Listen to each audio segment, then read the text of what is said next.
Telugu Desam party ఆవిర్భవించి మార్చి 29కి సరిగ్గా 42 ఏళ్లు.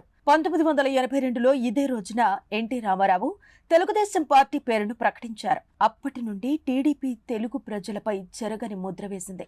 అంతేకాదు జాతీయ రాజకీయాల్లో కూడా కీలక పాత్ర పోషించింది. పార్టీ చరిత్రలో గత ఏడాది కాలం చాలా కీలకం. ఆంధ్రప్రదేశ్లో కక్షపూరిత రాజకీయాలు పీక్స్ కు చేరటం చూశాం.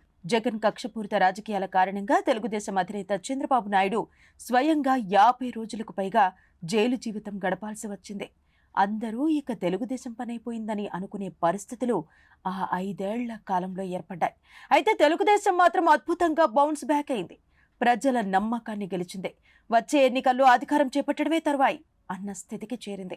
అయితే ఇలాంటి ఒడిదుడుకులను ఎదుర్కోవడం, సంక్షోభాల నుంచి బయటపడటం ఆ పార్టీకి కొత్తేమీ కాదు. తెలుగుదేశం పార్టీ ఆవిర్భావం నుంచి అనేక సంక్షోభాలను ఎదుర్కొంది.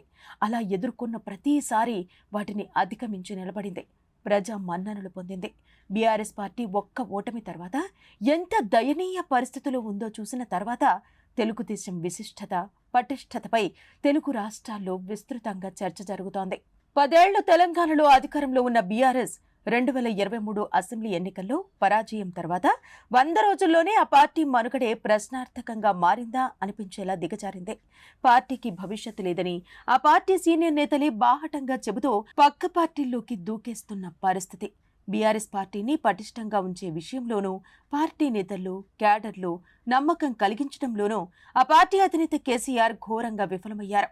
అధికారంలో ఉన్నంతకాలం పార్టీ నేతలకు కూడా అందుబాటులో లేకుండా వారిపై తన ఏకపక్ష నిర్ణయాలను రుద్దిన కేసీఆర్కు ఓటమి తర్వాత పార్టీ నేతలెవరూ అండగా నిలిచేందుకు ముందుకు రావటం లేదు.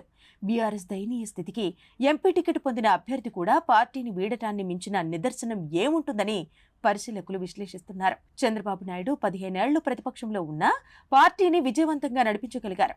ఈ క్రమంలో వైఎస్ఆర్, కేసీఆర్, జగన్మోహన్ రెడ్డిల నిరంకుశ పాలనను ఎదుర్కొన్నారు. ఒక నాయకుడు ఎలా ఉండాలనడానికి ఉదాహరణగా చంద్రబాబు నిలిస్తే, ఒక నాయకుడు ఎలా ఉండకూడదు అనడానికి ఉదాహరణగా కేసీఆర్ నిలుస్తున్నారని పరిశీలకులు ఉదాహరణలతో సహా విశ్లేషిస్తున్నారు. అధికారంలో ఉన్నా, ప్రతిపక్షంలో ఉన్నా నిత్యం ప్రజలతో ఉండి వారి విశ్వసనీయతను పొందిన నేత చంద్రబాబు అయితే, అధికారంలో ఉండగా జనం నీడ కూడా తన మీద పడకుండా జాగ్రత్తలు తీసుకుని ఎన్నికల సమయంలో ప్రసంగాలకే పరిమితమైన నేత కేసీఆర్ అని చెబుతున్నారు.